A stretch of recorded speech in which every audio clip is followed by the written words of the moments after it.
Professor Nageswararao గారికి సంబంధించినటువంటి ఒక వార్త గత వారం రోజులుగా చాలా సంచలనంగా మారింది. అయితే ఇది వ్యక్తిగతమా లేదా తెలంగాణకు సంబంధించినటువంటి ఉనికిని కానీ అస్తిత్వాన్ని కానీ ప్రశ్నించే విధానమా? ఈ విషయం మీద చాలామందికి చాలా డౌట్స్ ఉన్నాయి. ఎందుకంటే ముఖ్యంగా నాకు కూడా దీని మీద చాలా డౌట్స్ ఉన్నాయి.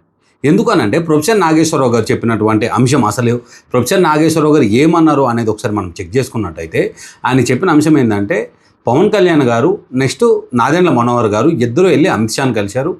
అమిత్ షాని కలిసినప్పుడు నాకు పైనుండి అంటే మా పార్టీ కార్యకర్తల నుండి మాకు ప్రెజర్ ఉంది, సో జగన్మోహన్ రెడ్డి అనే వ్యక్తిని మీరు అరెస్ట్ చేయాలి అని చెప్పి వీళ్ళు అమిత్ షా గారిని కోరినట్టుగా జనసేన నాయకులు పవన్ కళ్యాణ్, నాదెళ్ల మనోహర్ ఇతరులు వెళ్లి అమిత్ షాను కలిశారు. నాకున్న హైలీ ప్లేస్ సోర్సెస్ చెప్తున్నా. అమిత్ షాను కలిసి మనం జగన్ ను లోపలయ్యాలి, జగన్ ను మా వాళ్ళు ఒత్తిడి తెస్తున్నారంటే అమిత్ షా చెప్పింది ఏంటంటే రాజకీయాల్లో ఇన్స్టాంట్ ఫ్రెండ్ ఉంటాడు, లాంగ్ టర్మ్ ఫ్రెండ్ ఉంటాడు. Telugu Desam instant friend, Jagan long term friend. Chandrababu నాయుడుకు ఆయనంటే శత్రుత్వం ఉండొచ్చు, మనకెందుకు ఉండాలి? మీకు కూడా మంచి చెప్తున్నాను. మీకు అవసరం ఏంటి? లాంగ్ టర్మ్ ఫ్రెండ్ ఉపయోగపడతాడు, మనకు 25 మంది ఎంపీలు సహకరిస్తున్నారు కదా అని మీరు కూడా ఆ వైఖరి మార్చుకోండి అని సలహా ఇచ్చారు. అయితే ఇది కూడా ఆయన చెప్పిన అంశం ఏంటంటే నాకున్న సోర్సెస్ ద్వారా నేను తెచ్చుకున్న అంశం ఇది అని చెప్పి ఆయన చెప్పడం జరిగింది. సో దాని తర్వాత ఎలాగైనా పార్టీకి సంబంధించిన నాయకులు ఉంటారు, కార్యకర్తలు ఉంటారు, అలానే పవన్ కళ్యాణ్ గారికి సంబంధించిన అభిమానులు ఉంటారు. ఇలా ఇదంతా కొంచెం సోషల్ మీడియాలో అలా కాదు, ఇది తప్పు, అబద్ధం చెప్పారు, అది చెప్పారు, ఇది చెప్పారని చెప్పడం జరిగింది. ఆ తర్వాత నాదెండ్ల మనోహర్ గారు కూడా ప్రెస్ మీట్ పెట్టడం జరిగింది. ఆ ప్రెస్ మీట్లో కూడా ప్రొఫెసర్ నాగేశ్వరరావుకి సంబంధించినటువంటి కొన్ని ప్రశ్నలు అక్కడ ఉన్నటువంటి జర్నలిస్ట్ మిత్రులు అడిగితే వాళ్ళకి నాదెండ్ల మనోహర్ గారు సమాధానం ఇస్తూ ఆయన చాలా సీనియర్ వ్యక్తి, నాతో పాటు కలిసి పనిచేశారు ఆయన, సో ఇలాంటి వ్యక్తి ఇలా మాట్లాడతారని నేను కూడా ఎక్స్పెక్ట్ చేయలేదు, సో ఏదో ఎక్కడో మిస్టేక్ జరిగి ఉంటుంది, ఆయన అయితే ఖచ్చితంగా అలాంటి వ్యక్తి కాదు అనే అంశాన్ని కూడా ఆయన ప్రస్తావించారు.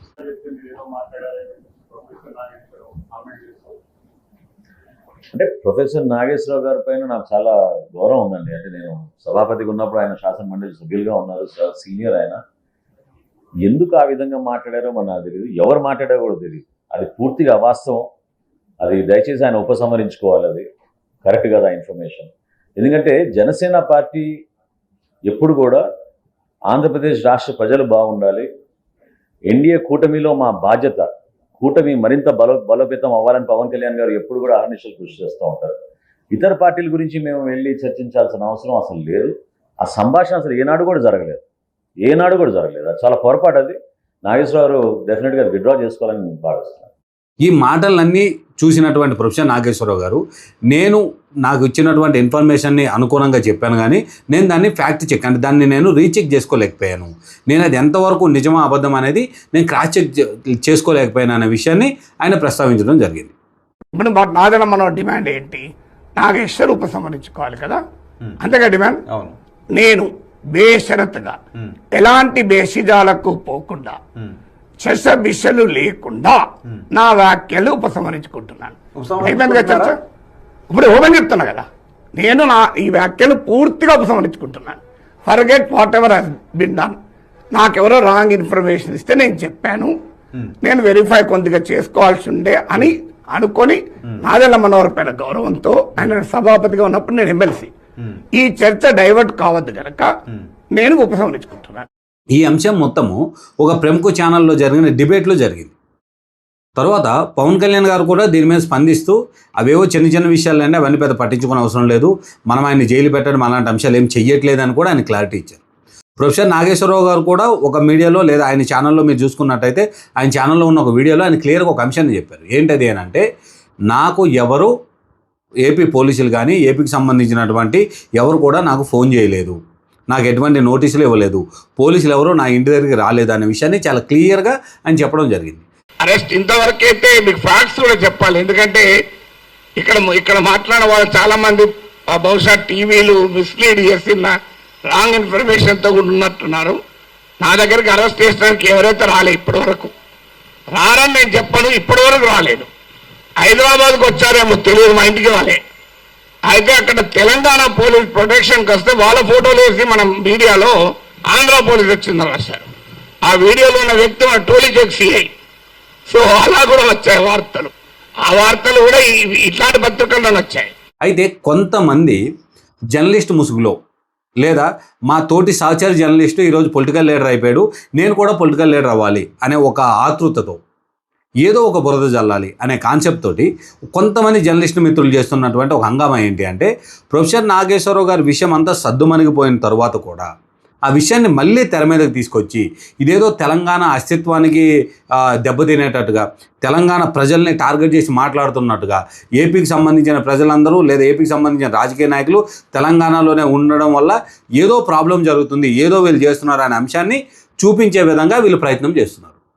సో ఇక్కడ సొంత రాజకీయ లబ్ధి, నా సహచర జర్నలిస్ట్ ఇప్పుడు మంచి స్థాయిలో ఉన్నాడు, నేను ఇంకా ఎక్కడే ఉన్నాను అనే ఒక ఆక్రోశం. సో వీటితో వీళ్ళు చేస్తున్న పన్నాగాలు ఎలాంటివి ఉన్నాయని అంటే, మీరు చూసుకున్నట్టయితే నిన్న ఏదైతే రౌండ్ టేబుల్ సమావేశం జరిగిందో ఆ సమావేశంలో చాలామంది జర్నలిస్ట్ మిత్రులు పాల్గొన్నారు.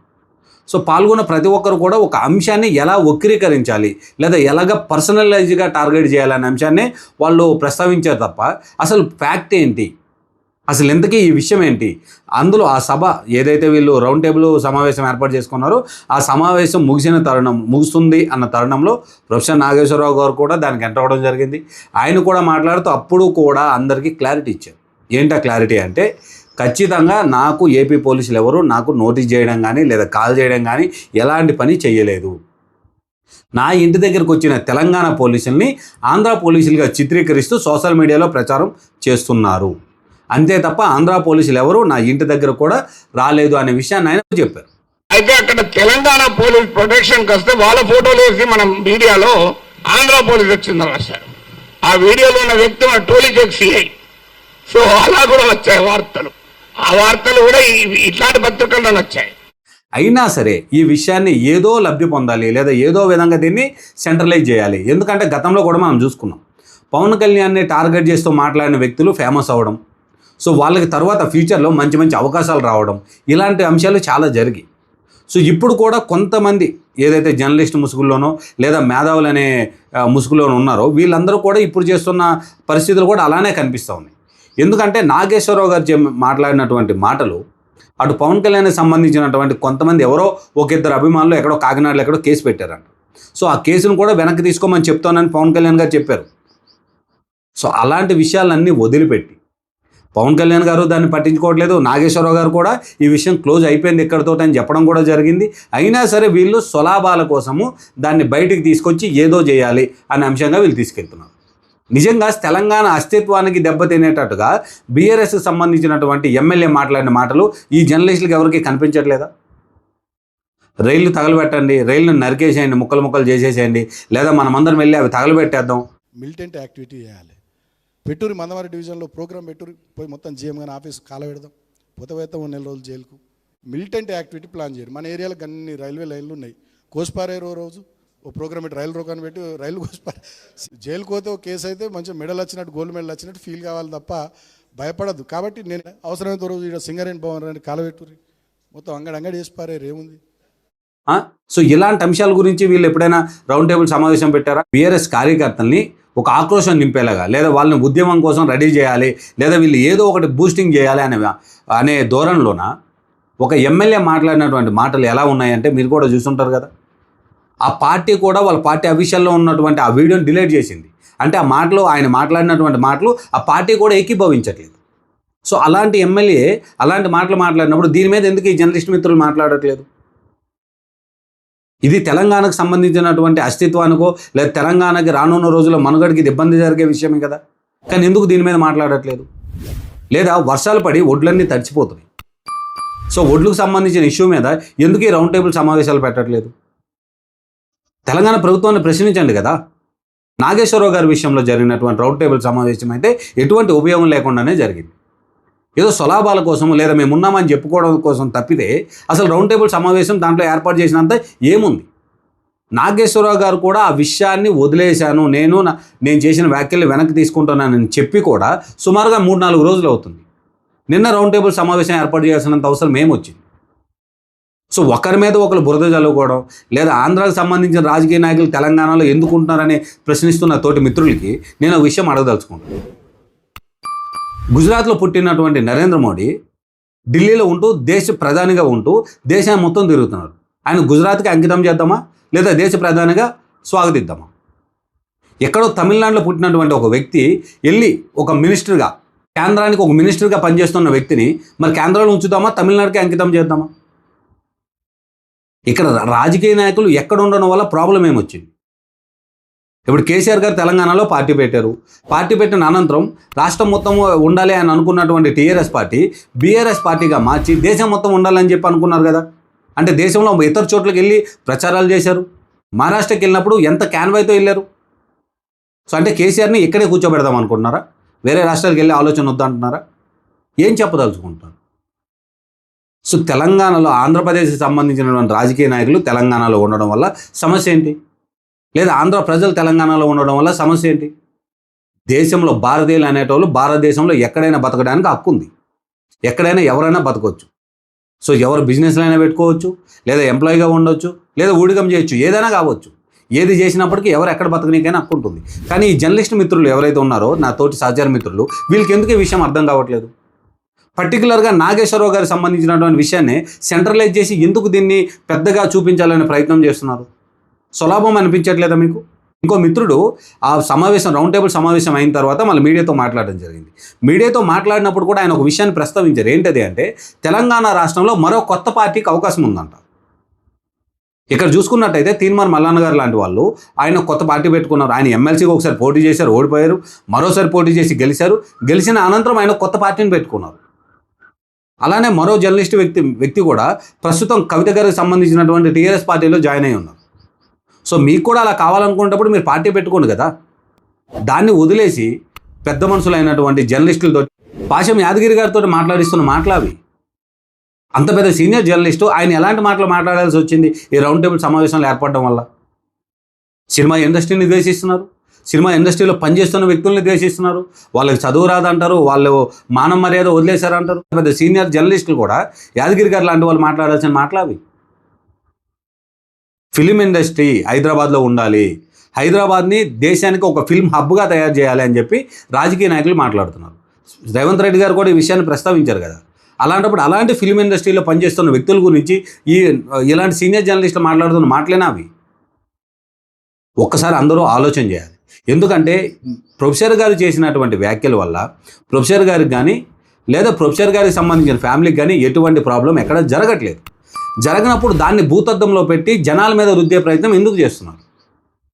నిజంగానే తెలంగాణ అస్తిత్వానికి సంబంధించి ఏదైనా సమస్య జరిగింది అని అంటే దాని మీద మనందరం కలిపి ఫైట్ చేద్దాం. మనందరం కలిపి ఫైట్ చేద్దాం. తప్పేముంది దాంట్లో? లేదా సంబంధం లేనిది తెలంగాణ ప్రజల మీద రుద్ది ఏదో చేయాలనే ధోరణి. తెలంగాణ ప్రజలందరూ చాలా మంచివాళ్ళు. ఎందుకు మంచివాళ్ళు అంటున్నామంటే వాళ్ళకి తెలుసు ఏ విషయాన్ని ఎంతగా తీసుకోవాలి. మనం రుద్దే ప్రయత్నం చేసి అలా తయారు చేయడం జరిగింది. సో కొంతమంది సోకాల్ జర్నలిస్టుల వల్ల ఉన్న జర్నలిస్టుల అస్తిత్వాన్ని కూడా కోల్పోతున్న పరిస్థితి కదా. సో ఈ పర్టికులర్గా ఈ అంశాలన్నీ ఒకసారి క్రోడీకరించి లేదా ఒక లైన్లోకి తీసుకొచ్చి చూస్తే మీకు క్లారిటీగా అర్థమవుతుంది. ఏదో సొంత లాభాల కోసం చేయడం తప్పితే ఆ అంశంలో అంత పెద్దగా టార్గెట్ చేయాల్సింది ఏం లేదు. సరే, తెలంగాణ ఉన్నటువంటి నాయకులందరూ ఎలా ఉన్నారు అని అంటే, మరి తెలంగాణ ఉన్నటువంటి నాయకులకి ఇతర రాష్ట్రాలు ఎక్కడ ఎటువంటి వ్యాపారాలు లేవా? లేదా ఇతర రాష్ట్రాలకి తెలంగాణ నాయకులు వెళ్ళట్లేదా? సో ఈ విషయాలన్నీ చాలా నీట్గా అర్థం చేసుకోవాల్సిన పరిస్థితి ఎంతైనా ఉంది. అయితే తెలంగాణ ప్రజలు కూడా ఈ విషయాన్ని చాలా క్లియర్గా అర్థం చేసుకోవాలి. ఏంటంటే ప్రొఫెసర్ నాగేశ్వరరావు గారు ఆయన చేస్తున్నటువంటి వ్యాఖ్యల్ని ఆయన వెనక్కి తీసుకోవడం జరిగింది. ఆయన మీద ఏపీలో 2-3 కేసులు, ఎందుకంటే ఎవరైనా అభిమానులు లేదా పార్టీ కార్యకర్తలు అనేది వాళ్ళు పెట్టారు. సో పెట్టిన కేసులను కూడా వెనక్కి తీసుకోమని ఆ పార్టీలు కూడా వాళ్ళకి చెప్పడం జరిగింది. ప్రొఫెసర్ గారి ఇంటికి ఎవరైతే తెలంగాణ పోలీసులు వచ్చారో ఆ పోలీసులను ఆంధ్ర పోలీసులుగా చిత్రీకరిస్తూ కొంతమంది సోషల్ మీడియాలో పబ్బం గడుపుకోవడం కోసం ఇలాంటి చిత్రీకరణలు జరుపుతున్నారు. ఎందుకంటే మీరు చూడొచ్చు, ప్రొఫెసర్ గారి ఇంటి ముంగటకి వాళ్ళు వెళ్ళినటువంటి విజువల్ కానీ అలాంటివి మీరు చెక్ చేసినట్టయితే దాని మీద క్లియర్గా తెలంగాణకు సంబంధించినటువంటి బ్యాడ్జీలు కనిపిస్తాయి. అలా ఆంధ్ర పోలీసా తెలంగాణ పోలీస్ అనేది ఈజీగా ఐడెంటిఫై చేయొచ్చు. అది కూడా ప్రొఫెసర్ గారు ఆయనకు సెక్యూరిటీ కావాలని కోరిన మేరకు ఆయన దగ్గరికి వచ్చారు అన్నట్టు కూడా ఒక సమాచారం. ఇది సబ్జెక్ట్ టు కరెక్షన్, ఎందుకంటే ఇదంతా క్లారిటీగా లేదు, కానీ అది అలాంటిది ఒక సమాచారం ఉంది, అందుకే వీళ్ళందరూ అక్కడికి వచ్చారని చెప్పారు. దానికి ఈ సోషల్ మీడియాలో లేదా కొంతమంది పబ్బం గడుపుకున్న జర్నలిస్టులు చెప్తున్న విషయం ఏంటి అంటే, ఏపీ నుంచి 5 కార్లు వచ్చాయి, 50 మంది పోలీసులు వచ్చారు, నాగేశ్వరరావు గారిని అరెస్ట్ చేస్తున్నారు. అరే, నాగేశ్వరరావు గారే క్లియర్గా చెప్పారు కదా, అదే మీడియా ముఖంగా చెప్పారు, ఆయన ఛానల్లో కూడా ఈ వీడియో ఉంది క్లియర్గా. నాకెవరు పోలీసులు ఎవరు ఫోన్ చేయలేదు, నా ఇంటికి ఎవరు పోలీసులు రాలేదని ఆయన క్లియర్గా చెప్తున్నారు కదా. సో ఆయన చెప్తున్నప్పుడు కూడా ఈ అంశాన్ని ఎందుకు ఇలా వక్రీకరించే ప్రయత్నం చేస్తున్నారు? సో మీరేం భావిస్తున్నారు? ప్రొఫెసర్ నాగేశ్వరరావు గారికి సంబంధించినటువంటి అంశం ఉందో, ఈ అంశంలో నిజం ఎంత, అబద్ధం ఎంత? తెలంగాణకు సంబంధించినటువంటి కొంతమంది చేస్తున్నటువంటి ఈ ప్రచారాలు లేదా ఈ ఆర్భాటాలను చూసి నిజంగానే తెలంగాణ అస్తిత్వానికి ప్రమాదం లేదా ముప్పు కలిగే అవకాశం ఉందా? మీరేం భావిస్తున్నారో కామెంట్ చేయండి. Thank you.